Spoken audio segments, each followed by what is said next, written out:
Welcome back to halftime coverage here on the PAC Sports Network. Donnie Chedrick with Waynesburg men's head coach Tim Fusina. Coach, in your first season with the Yellow Jackets this year, so just talk a little bit about the challenge that this new job has been. Well, it's been a challenge, but I enjoy working with the kids that we have. They're great kids. They play hard. They work extremely hard in practice. Hopefully we can start getting some positive results, but it has been a challenge from a standpoint of having some injuries and having some guys miss some significant time early in the year, and hopefully we can get those guys back soon, but it has been a challenge. You started in late July, a little bit different than what a lot of new coaches have to deal with that start right at the beginning of the offseason. So what kind of uphill battle does that create from a coaching standpoint? Well, from a standpoint, it hurts us because, or it has been a challenge getting hired so late because you don't have a chance to recruit. And you don't have a chance to be out, not only for last year, for this freshman class, but also for the future, where we're kind of behind the 8 ball already because we didn't have time in July to recruit as well. So that's been the biggest challenge, but getting to know these guys early on, because we did have our guys come back in early August because we took a foreign trip, helped me develop relationships with those guys. But from a recruiting standpoint, that is the biggest challenge that we've had. You were a sports management student at Cal U, close by. When did you know, or when did you hit a point where you knew you wanted to get into coaching? Very early. My father was a high school and college coach in the area. He's retired now, but I've been around, I'm 34 years old. I've been around basketball my entire life, playing, being on buses, trips with my dad, recruiting trips with him. I've really enjoyed it, and it's something that I've always wanted to do. So from a very early age, I would say probably 5, 6 years old, I knew that this is what I wanted. Since you are from the area, did that give you any extra incentive once you saw this job opening to go for it, because it is the closest geographical coaching job that you've had? Absolutely. I've been away from the area for the last 6 years, 4 years at Centenary University in New Jersey as the head coach, and I was the head coach at California Lutheran University for 2 years. So I've been away for a significant amount of time. Wanted to come back to the area, wanted to come back east, and this was a great opportunity. I think that we have a chance to compete at a high level in this league and in this region once we get a couple of recruiting classes under our belts and we can start developing a winning environment around our program. Once we do that, I think we'll be able to be one of the best programs in the conference and in the region. So yeah, it was very attractive. As you alluded to, you were at Centenary with the men's basketball team in the mid-2010s, made some history there. 2 of their first 2 winning seasons, also their first 2 conference winning records. So what kind of mark do you feel you left when you moved on? Developing a winning mindset, and that goes with recruiting, but it also goes with developing strong relationships and bonds with the guys that you inherit. That's what we're trying to do here, is develop a winning mindset. When I got to Centenary, it was okay to win 2 games. It was okay to be 7-18. And when I got there, we were 7-18 my first year, and that was unacceptable to me. So we won 15 games my second year and 14 my third year, and it was just developing a winning mindset. And everybody uses the term culture nowadays. That's a real buzzword in coaching and in athletics in general, and I try not to use it, but to develop that environment and developing that winning culture was important to us, and that's what we're going to do here. After that, you spent 2 years out west with California Lutheran University. You had a ton of incoming freshmen in one of your early classes. So just tell me how you're able to get that, and what your recruiting strategies were. It was to open our doors and to recruit guys that are quality people first, quality students second, and then quality athletes third. We had to fill a JV roster as well, so that's where that number becomes as inflated as it is.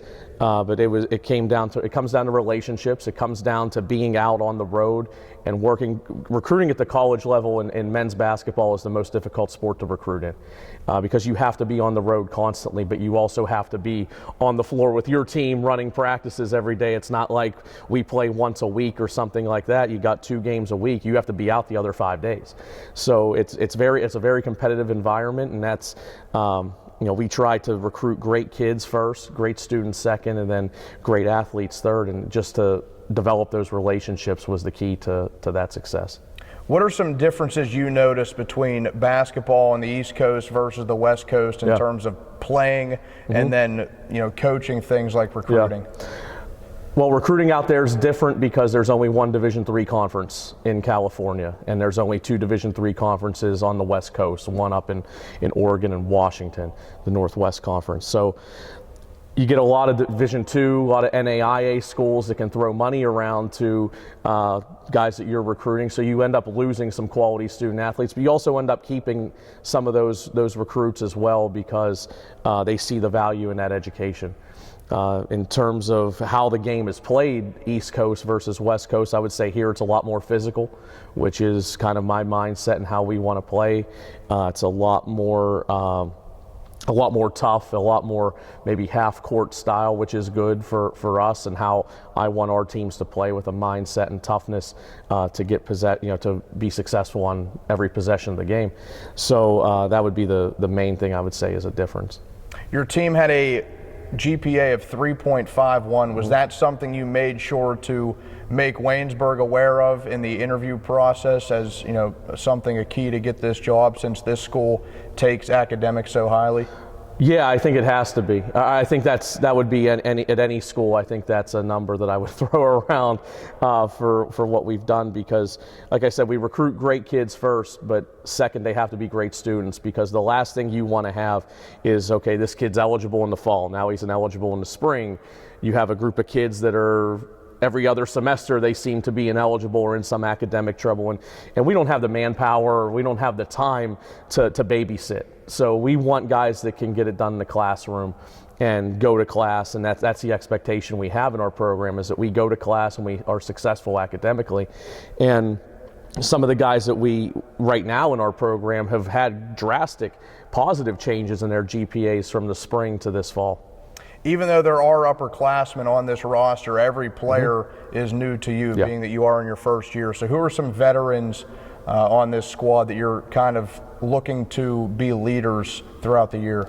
Well, Brennan Smith has been a leader for us. He has started in every game. Averages around 14 points a game, 4 rebounds, does a very good job for us from a leadership standpoint.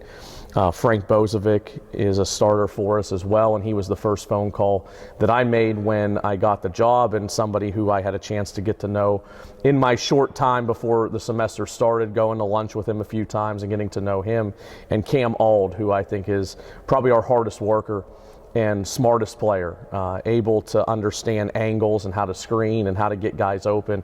Those three have been guys that we've leaned on.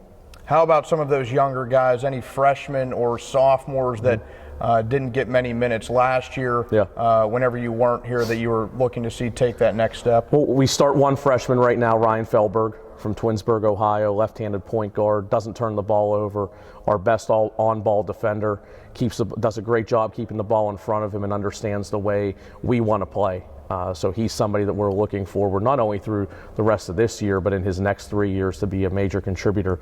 Briston Bennett has done an amazing job in not playing a whole lot in the first couple of games, but now has had a couple games where he's played 18 to 20 minutes, understands the game as well, and it takes a little bit more time for some when you're adjusting to the college game, and he's adjusted to it in the last 3-4 weeks and has been deserving of his time.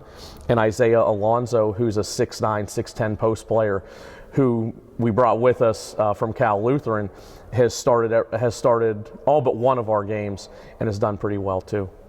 Then even with the tough start to the 2019-2020 season, what are some expectations you have that you want to complete in this first year with the Yellow Jackets? We want to develop a mindset of how we want to play.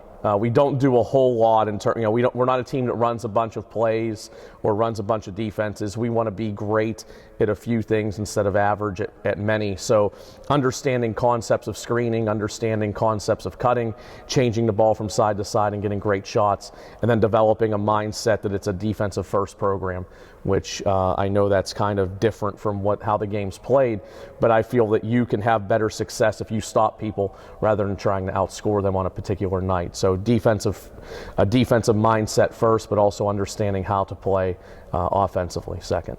That's Tim Fusina, Waynesburg men's basketball head coach. Coach, thanks for your time. Thank you. And we'll be back with more right after this on the PAC Sports Network.